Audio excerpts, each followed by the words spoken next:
Yes. So starting from the next topic. Now we are going to classify thermodynamics in other few terms. Now we are going to talk about boundary. है ना? The wall between system and surrounding is known as boundary. So I have written here, wall that separates between system from surrounding is known as boundary. So how much kind of boundary can be possible? Let us try to understand. Now boundary can be of two types. First is rigid and second is non-rigid. Rigid means here delta V equals to 0, means volume is not volume will not change with respect to time or by applying heat, etc. So the boundary will be rigid. For example, thick walled boundaries are generally rigid boundaries. Now the other boundary are non-rigid boundaries where boundary can move and delta V is not equals to 0. V means V2 minus V1, final volume minus initial volume equals to non zero. इसके लिए example, best example is balloon, है ना. Whenever heat as you know, for example maybe you have celebrated birthday वगैरह, है ना. तो in case of birthday when the balloons are inflated then they are hanged in the walls, है ना, by tape. What happens in the next day, whenever temperature increases or decreases, the balloon automatically burst, है ना, because the boundaries are movable. Whenever temperature rises, the volume of the air expands, है ना. जब वो expand होगा तो balloon का volume बढ़ेगा and balloon will automatically burst. So now in the other terms, boundary can also be two types, real and imaginary, है ना. So what are real boundaries? For example, let us take a beer having let us take a beaker having a wall, है ना. So this wall is real, है ना, and this boundary is imaginary. I have written here. So real and imaginary boundary, I think you can understand. So according to boundary, the system can also be classified by two terms. For example, adiabatic boundary, है ना. What are those adiabatic boundaries? The wall which does not allow any heat transfer between system and surrounding. मतलब ऐसी wall जहाँ पे system और surrounding के बीच में no heat can be transferred. So this kind of wall is known as adiabatic. Hence यहाँ पे मैंने डेल्टा Q इक्वल्स टू 0 लिख दिया है, Q2 minus Q1 0. Q means heat, है ना. तो हीट ट्रांसफर नहीं हुई है सिस्टम से सराउंडिंग में, तो डेल्टा Q क्या रहेगा? 0, है ना. Made up of insulating materials. चाहो तो आप खुद भी ट्राई कर सकते हो एडियाबैटिक वॉल्स बनाने का, but ideally it is quite कुछ थोड़ा बहुत तो हीट लॉस होता ही है. Ideally it is not possible, but we can be close to ideal. Now diathermal, these are those walls which are going to exchange heat from system and surrounding. For example, copper vessel, है ना, the wall which allows transfer of heat. You may also call it conducting material. The wall which is made up of conducting material are known as diathermal walls. Example, copper vessel.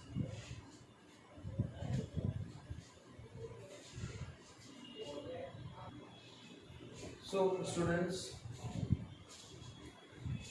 मेरा चला कि नहीं? हाँ चलो. So students, now we are going to classify our thermodynamics in further two terms, which is known as intensive property and the next is extensive property, है ना. This is very very important classification which surely comes in board or your subjective examination. So kindly just understand this thing thoroughly. So intensive property, these are those properties whose value remains unchanged, means value do not change when system is divided into equal smaller parts. For example, this is system and we have divided it into two similar parts, and again this is similar, we have divided in two similar parts. Now in case of intensive property, it do not change at all. Either you are going to divide it in 2 part or 3 part or 4 part or 6 part, it never changes its value. But in case of extensive property whose value changes when system is divided into equal smaller parts. Means if you are going to divide the system in two parts, then this the extensive property will becomes e by 2, है ना. अगर आप इसे 3 part में divide करोगे तो e by 3 हो जाएगा. For example let us assume first example is mass, है ना. Mass is an extensive property. If its mass is m, है ना, then if we are going to divide it into two equal parts, then what will happen? This mass will become m by 2. So this property is changed, यानी कि mass जो m था वो finally change हो गया. So those property which changes after division into any part is known as extensive property. For example मैंने एक और example लिया है volume, है ना. If its volume is v, then obviously its volume is v by 2 and its volume is v by 2. अब ये तो हाल है जब मैंने 2 पार्ट्स में डिवाइड करा है. If I am going to divide it into 3 equal parts और 4 equal parts, then what will happen.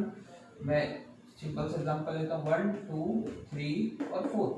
इसको मैंने 4 पार्ट में डिवाइड कर दिया, तो what will happen, this will become m by 4 m by 4 m by 4 and m by 4, v by 4 v by 4 v by and v by 4. So as you know, mass is changed accordingly, volume is changed accordingly, then this property is known as extensive property. But in case of intensive property, if we are going to divide this system in whatever part we want to, the property will never change. For example density.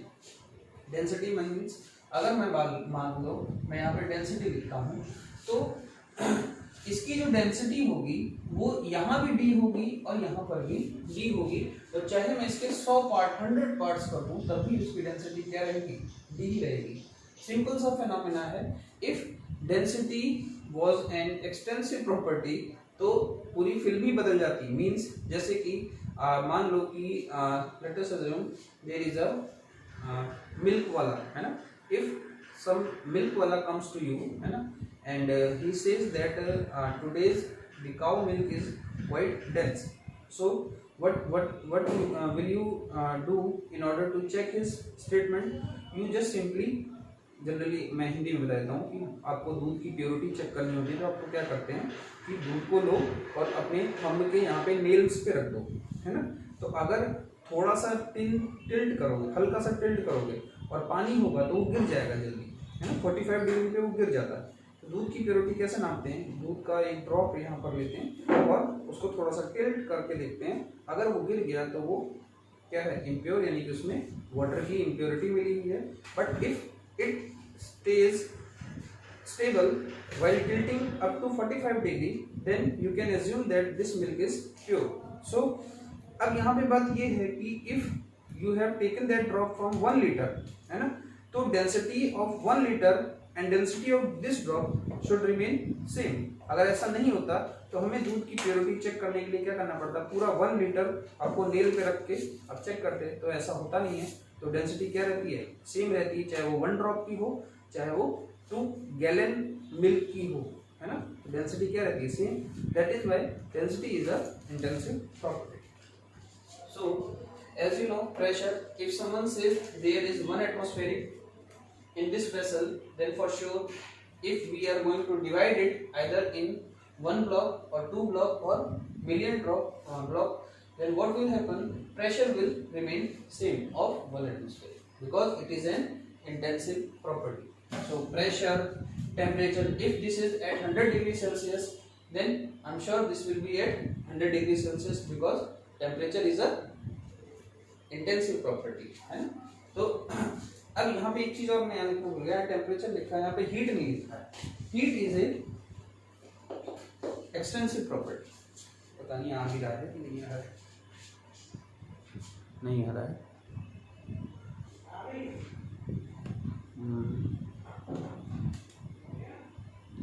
आ रहा है, हाँ आ रहा है, ठीक है. सो heat. अब heat to temperature you know very well. If these are 2 vessels, it is at temperature 100 degree Celsius, it is at temperature मान लेते हैं 50 degree Celsius. तो temperature is different thing, but if we are going to touch these two things, and what will happen, its temperature will rise and its temperature will fall down. So what happened, it is actually the temperature difference which came out in the form of heat. मतलब यहाँ से heat इसमें आई, temperature नहीं आया, क्या आया, heat. Heat is a energy and temperature is a intensive property. अगर इसकी 50 डिग्री सेल्सियस है टेम्परेचर, तो मैं इसको कितने भी हिस्सों में तोड़ दूं, how many blocks I am going to break it, the temperature will remain always 50 degree Celsius. At the same time, you will experience this same thing in this case. But if I am going to, for example, एक और example लेते हैं, खीर है ना. जैसे आपने कभी खीर खाई हो, तो आप क्या करोगे कि जो खीर का वो टेम्परेचर होगा जिसमें खीर होगी, उसका टेम्परेचर, और अगर आप चम्मच से उठा के खीर लेते हो तो उसका दोनों का टेम्परेचर क्या रहता है, सेम. अगर ऐसा नहीं होता, क्योंकि temperature is an intensive property, अगर ये एक्सटेंसिव प्रॉपर्टी होती तो क्या होता, जैसे उसमें से लिया उतने सारे खीर का जो टेम्परेचर है वो मान लो 100 डिग्री सेल्सियस है, और आपने चम्मच में लिया केवल मान लेते हैं 5 ग्राम. और अगर ये एक्सटेंसिव प्रॉपर्टी होती तो मान लो कि वो 100 डिग्री सेल्सियस पे खीर है और यहाँ पे छोटा सा चम्मच में लिया है, तो देखो मास चेंज हो गया है, और मास चेंज होने से प्रॉपर्टी चेंज हो जानी चाहिए. तो 100 डिग्री सेल्सियस पे ये तुरंत ही किस पे आ जाता है, 5 डिग्री सेल्सियस पे टेम्परेचर. तो ऐसा तो होता नहीं है, जो 100 उस पे है वही चम्मच में आपके खीर 100 में है. तो temperature is a intensive property. But अगर मैं बात करूं कि उस वाले खीर में कितनी हीट है और इस चम्मच में कितनी हीट है, तो आप जान सकते हो कि उस खीर के भगोने में जो हीट होगी वो कंपैरेटिवली ज्यादा होगी, बट इस चम्मच में खीर में जो हीट होगी वो कम होगी. जैसे आप फूंक मारोगे तो हीट क्या हो जाएगी, डिसिपेट हो जाएगी, लेकिन आप खीर के भगोने में फूंक मारोगे तो हीट उतनी डिसिपेट नहीं होगी. तो सिंपल सी बात है, heat is an extensive property whereas temperature is an intensive property, है ना. तो चाहे कितने भी पार्ट्स में टेम्परेचर को आप ब्लॉक को आप डिवाइड कर दो तो temperature will remain same, but अगर आप उसको कई हिस्सों में आप डिवाइड कर रहे हो तो हीट जो है उसका अमाउंट कम होता चले जाएगा, है ना. So heat is extensive. Now mass, volume, heat capacity, मतलब जो मिनिमम अमाउंट ऑफ हीट होनी चाहिए उसे हीट कैपेसिटी बोलते हैं. बाद में बता दूंगा मैं क्या होता है, फिजिक्स में भी पढ़ोगे. एंथैल्पी, एंट्रोपी, है ना, एस से डिनोट करते हैं एंथैल्पी को, एच से. Internal energy denoted by U, gives free energy, it is denoted by G, है ना. So these all are extensive property which changes when the system is divided into numerous fragments. But in case of pressure, temperature, density, specific heat, molar heat capacity, EMF, surface tension, viscosity, pH आपको मालूम होगा, refractory index, molarity, mole fraction, etc. Specific volume are intensive property which never changes. अब इसका एक मैं बहुत अच्छा example देता हूँ pH का. pH means जो जैसे मान लो आपने गोलगप्पे खाए होंगे, गोलगप्पा आपको मालूम होगा, पता नहीं यहाँ पे क्या बोलते हैं, जैसे वो एक आटे का गोल गोल होता है, उसको एक बीकर होता है, उसमें से पानी, खट्टा खट्टा पानी इसमें डालते हैं फोड़ के, और इसको फिर मुंह में डाल के खा जाते हैं. अब अगर मान लो कि पीएच एक एक्सटेंसिव प्रॉपर्टी होता, सोचो अगर पीएच एक्सटेंसिव प्रॉपर्टी होता तो जैसे ही पानी यहाँ से गोलगप्पे में आता तो उसका, क्योंकि अमाउंट चेंज हो गया पीएच का, सॉरी सिस्टम, मान लो ये वाटर है, मान लो यहाँ पे 10 लीटर है और यहाँ पर आया मान लो 10 ml. अगर पीएच एक क्या होता, एक्सटेंसिव प्रॉपर्टी होता, तो मान लो यहाँ पे पीएच है वाटर की 4, है ना, और जैसे ही यहाँ पे आता, क्योंकि ये 10 लीटर है, this is 10 litre and this is 10 ml, तो जैसे ही यहाँ पे आता तो इसका पीएच 4 से बहुत कम हो जाता. अब 4 से कम होता तो ये गोलगप्पे में जो भरा हुआ पानी है खट्टा खट्टा, वो आपको कभी खट्टा लगता ही नहीं और आपको कभी स्वाद आता ही नहीं. सो दैट इज व्हाई अगर पीएच एक एक्सटेंसिव प्रॉपर्टी होती तो ट्रस्ट मी दुनिया बड़ी अलग होती, है ना. आप कभी गोलगप्पे का टेस्ट कभी कर ही नहीं पाते, बिकॉज जैसे पीएच उसमें से मान लो उसमें 4 है, 3 है, 2 है पीएच, जैसे ही उसमें से पानी लाके गोलगप्पे में डालते हैं तो उसका पीएच फटाक से 7 के आसपास आ जाता और वो आपको न्यूट्रल लगता और उसमें आपको स्वाद आता ही नहीं. सो पीएच हो गया, है ना. तो पीएच क्या है, इंटेंसिव प्रॉपर्टी है. रिफ्रैक्टरी इंडेक्स है, अगर मान लो रिफ्रैक्टिव इंडेक्स का भी एक अच्छा एग्जांपल है, मान लो आपका चश्मा है ना, स्पेक्स। तो स्पेक्स में जो ग्लास है, ग्लास का एक रिफ्रैक्टिव इंडेक्स है ना, कि वो रेस को मर्ज या क्या करते हैं उसे, हाँ, फार फ्रॉम नॉर्मल, उसे क्या बोलते हैं भूल गया, या तो मर्ज कर देता है या डाइवर्जिंग होता है या कन्वर्जिंग होता है लेंस। तो सोचो रिफ्रैक्टिव इंडेक्स अगर क्या होता, एक एक्सटेंसिव प्रॉपर्टी होता, तो कितनी बुरी हालत होती। सोचो कि आपको जो जिनकी आंखें कमजोर होती, वो अगर किसी सामने वाले को अगर देखने जाते, तो वो जो जैसे जो बड़ा वाला ग्लास है उसका रिफ्रैक्टिव इंडेक्स मान लो 1.33 है, और जैसे ही उसका एक हिस्सा छोटा सा आंख में लगाते हैं तो वो 1.33 वो भी 1.33 होता है, तो आप इजीली देख लेते हो। लेकिन अगर ये एक एक्सटेंसिव प्रॉपर्टी होती तो इतने बड़े ग्लास से छोटा सा हिस्सा तोड़ दे तो तुरंत उसका रिफ्रैक्टिव इंडेक्स चेंज हो जाता। तो क्या होता है कि एक आदमी को बड़ा बड़ा शीशा है ना, बहुत बड़ा बड़ा शीशा लेके घूमना पड़ता दूसरे आदमी को देखने के लिए, है ना। तो आप समझ सकते हो नेचर ने किसको एक्सटेंसिव बनाया है, किसको इंटेंसिव बनाया है, वो कितना कंपलसरी था। तो रिफ्रैक्टिव इंडेक्स इंटेंसिव प्रॉपर्टी है। मोलैरिटी तो ऑब्वियसली अगर आप मोलैरिटी की बात करो तो चाहे 10 लीटर का सॉल्यूशन है 1 मोलर और 5 ml का सॉल्यूशन है 1 मोलर, उसी में से 5 ml का निकालोगे तो मोलैरिटी चेंज नहीं। So specific volume etcetera. Now note one more thing, you have to remember this thing, if extensive property is measured per mole, है ना, अगर एक्सटेंसिव प्रॉपर्टी को पर मोल देखोगे then for sure it will become intensive property because mole is a fixed amount, ठीक है। तो आपको याद रखना है एक्सटेंसिव प्रॉपर्टी यहाँ पे किसी में भी अगर मैं पर मोल लगा दूं then this all extensive property will become intensive property. For example, enthalpy is a extensive property, but if we are going to calculate for 1 mole then it will become intensive property. Mass is a extensive property, but for 1 mole we know we call it molar mass which is an intensive property, है ना। तो एक है specific heat per gram is extensive और molar specific heat is a intensive property. Wherever molar is used we are going to call it intensive, either it was earlier intensive और extensive. Now molar heat capacity मैंने छोटा सा ले लिया है। Molar heat capacity is measured in joule per mole per degree Celsius and specific heat capacity and specific heat capacity. So specific heat capacity is an extensive property and molar heat capacity is an intensive property. देखो ये joule per gram per degree Celsius है and this is joule per mole per degree Celsius है, क्योंकि इसकी multiply मैंने molar mass से कर दी।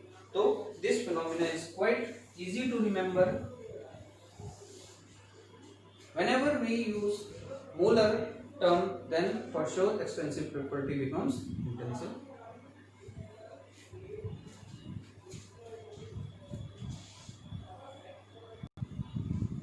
So students, now we are going to understand state functions, है ना। State functions भी काफ़ी important है, without this we cannot go further in thermodynamics, है ना। State functions और state variables denoted by symbol, मेरे ख्याल से तक रहा होगा, मैं symbol यहाँ बना देता हूँ ऐसे, इसको इससे denote करते हैं, है ना। state function और state variables. So certain measurable properties, है ना। जनरली हमें किसी थर्मोडायनेमिक सिस्टम को समझना है तो हमें कुछ तो डाटा चाहिए, है ना। फॉर एग्जांपल अगर हमें इंसान को समझना है तो हमें क्या क्या समझोगे पहले कि उसके 2 हाथ होते हैं, 2 पैर होते हैं, सर होता है, एब्डोमेन होता है ना, ये सारी चीज़ें। तो ये क्या है, वेरिएबल। तो हमारे हाथ, किसी का हाथ लंबा है, किसी का हाथ छोटा है, तो ह्यूमन टू ह्यूमन क्या करता है, डिफर करता है। अगर आपको हाथ पैर वगैरह की स्टडी करनी है तो हर ह्यूमन की ये चीज़ें क्या हो रही हैं, वेरी हो रही हैं। So that is why certain measurable, we are going to study about the measurable properties for a system, and there are very few things which can be measured accordingly. So certain measurable properties which are required to describe the state of a thermodynamic system is called state variables. Variable means those things which are changing with respect to time. So there are very few things which we can measure, in which first is pressure, temperature, volume, है ना। pressure, temperature, volume, you know very well, these variables change accordingly with respect to systems. Now enthalpy is a heat at constant pressure, entropy we will understand this thing later, internal energy we will also understand this thing later, internal energy and Gibbs free energy। तो अभी फिलहाल तो आप ये समझो pressure, temperature and volume, है ना। तो ये अभी फिलहाल आपका इससे काम चल जाएगा, जैसे जैसे चैप्टर आगे बढ़ेगा then we will understand enthalpy, entropy, internal energy and Gibbs free energy. So have patience and try to accumulate all the data, है ना। whatever the classification we are introducing to you, just make it accumulate, है ना। these are adiabatic walls, है ना। this is real boundary, this is imaginary boundary, so later on these things will come at the same time, है ना। ये सारी चीजें एक साथ आएंगी तब आपको प्रॉब्लम होगी। तो बेहतर है कि अभी मैं ज्यादा नहीं पढ़ाऊंगा, इंट्रोडक्शन ही चल रहा है अभी थर्मोडायनेमिक्स का, इन सारी चीजों को थोड़ा सा ध्यान से बैठ के पढ़िएगा, है ना। Now state functions only depends on, अब स्टेट फंक्शंस क्या है, it is those measurable properties which only depend on current state of the system, यानी कि करंट में क्या है। फॉर एग्जांपल कि मान लो एक घर में चोरी हुई है ना, किसी के घर में बर्गलरी हुई है, तो क्या होगा, वहाँ पे दो तरह के लोग आते हैं। पहला तो आपके पड़ोसी, है ना, your neighbours, they used to ask what happened, then you reply that sir, actually in the night we were at the some marriage ceremony and few thieves came and they stole my few important things, है ना। तो ये इस तरह के neighbour होते हैं। एक थोड़ा सा दूर के नेबर, मतलब 2 or 3 blocks away, those neighbors used to ask, नहीं सॉरी, जो बिल्कुल इमीडिएट नेबर होगा वो क्या बोलेगा कि कैसे हुआ, तो आपको पूरी स्टोरी बतानी पड़ेगी कि वो रात में आए होंगे, फिर उन्होंने गेट तोड़ा, गेट तोड़ के फिर अलमारी खोली, अलमारी का लॉक तोड़ डाला, फिर बेड भी उठा के देखा, फिर बेड उठा के सारा सामान निकाला और फिर भरा, और फिर जो है फ्रिज भी सब जो है ट्रक में भर के ले गए। ये तो फर्स्ट नेबर है, ठीक है। फिर थर्ड नेबर को आपको थोड़ी सी स्टोरी बतानी पड़ेगी। आप क्या बताओगे कि चोर आए थे रात में, उन्होंने सामान तोड़ दिया, मतलब लॉक तोड़ दिया और सामान लेके भाग गए। वो पूछ लेगा ज़्यादा क्या पूछ लेगा, क्या क्या ले गए, तो आप ये कहोगे कि मोटा मोटा 2-3 लाख रुपए का चोरी करके गए, ठीक है। बट अगर आप मैं बोलूँ कि मान लो कि 3 और 5 किलोमीटर अवे अगर आपका कोई जानकार है, तो वो क्या कहेगा कि क्या हुआ, तो आप कहोगे घर में चोरी हो गई। अब he is not at all interested to know how did this thing happen, उसे कोई फर्क नहीं पड़ता, चोरी हुई, हाँ भाई ठीक है चोरी। अब अगर मैं गुवाहाटी में हूँ, अगर मैं बोलूँ कि मैं हूँ पश्चिम बंगाल, है ना, पश्चिम बंगाल के मान लो कोलकाता शहर में हूँ, तो कोलकाता शहर में मैं बैठा हूँ, तो मैं आपका जानकार भी नहीं हूँ, तो मैं क्या पूछूंगा, क्या हुआ, गुवाहाटी में चोरी हुई। उसको उससे कोई मतलब नहीं कि चोरी हुई कैसे, बस उसे ये पता चल गया कि हाँ चोरी हुई बिकॉज उसने न्यूज़ पढ़ी कहीं से, ठीक है, बाकी उसको कोई डिटेल नहीं। तो ऐसे ही स्टेट फंक्शन है, state functions only depends on current state of the function, means चोरी हो गई, कैसे हुई we don't bother at all, चोरी हो गई। State functions only depends on current state of the system, चोरी नहीं हुई और चोरी हुई। अब बीच में चोरों ने कैसे तमाशा करा, that is not our business, our business is to know पहले चोरी नहीं हुई थी और अब चोरी हो गई, मतलब इनिशियल स्टेट और फाइनल स्टेट से मतलब है। तो does not depend on previous state और पाथ फॉलोड, चोरी किस तरह से हुई, ट्रक से आए थे या बाइक से आए थे या कार से आए थे चोर, we don't bother at all, चोरी बस हुई।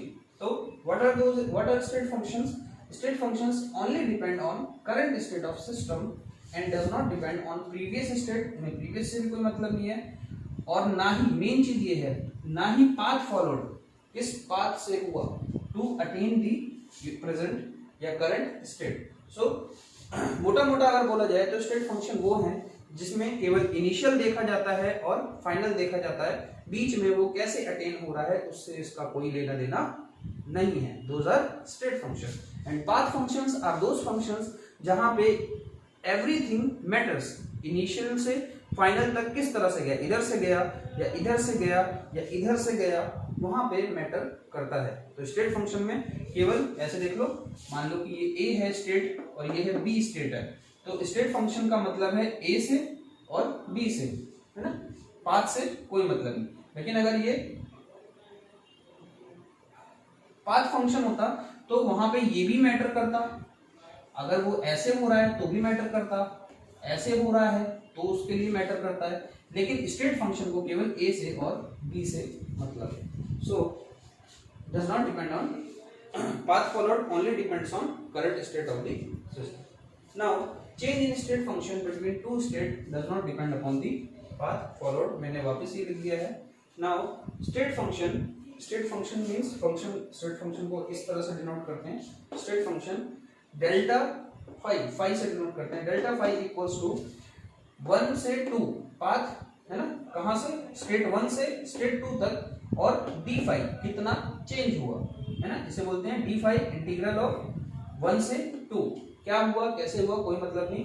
और अगर आप इसको फर्दर सॉल्व करोगे तो क्या होगा, ये लिमिट लग जाएगी डी फाई ब्रैकेट में, मैथ्स वाले जानते होंगे 2 - 1, तो क्या बन जाएगा 5 2 - 5, मतलब final state minus initial state, path followed doesn't matter here in case of state function. For example मान लो अगर बात हो रही है टी की, तो टी क्या है, टेम्परेचर, टेम्परेचर क्या है स्टेट फंक्शन, तो स्टेट फंक्शन में कोई लेना देना नहीं है कि पहले वो T1 हुआ, फिर T1 डैश हुआ, फिर T2 dash, T1 double dash हुआ, फिर T1 ट्रिपल डैश हुआ, इससे कोई मतलब नहीं। केवल T1 पे हमने देखा और अगली पिक्चर हमने कहाँ देखी T2 पे, तो हमें केवल मतलब है T2 माइनस T1 से। So delta S means entropy, entropy को एस से डिनोट करते हैं और इंटरनल एनर्जी को U से डिनोट करते हैं, और गिब्स फ्री एनर्जी को G से डिनोट करते हैं, दैट्स ऑल। तो ऐसी entropy S2 - S1, T2 - T1, P2 - P1 है ना, S2 - H1, S2 - S1, U internal energy U2 - U1 and G2 - G1। बस बीच का कोई लेना देना नहीं है भैया, हमारा सिंपल सा मकसद है कि हमें इनिशियल बताओ और फाइनल बताओ, बाकी भाड़ में। आई होप आपको समझ में आ गया होगा। This was basic introduction of thermodynamics. थोड़ा वीडियो लंबी हो जाएगी, मैं नहीं चाहता वीडियो लंबी हो, और थोड़ा सा मेरे लिए नया माहौल है, तो कोशिश करो अभी अपनी एनसीईआरटी पढ़ो, एनसीईआरटी पढ़ने के बाद मेरा ये पढ़ो, और कोई भी बुक पढ़ने की जरूरत नहीं। Bye bye.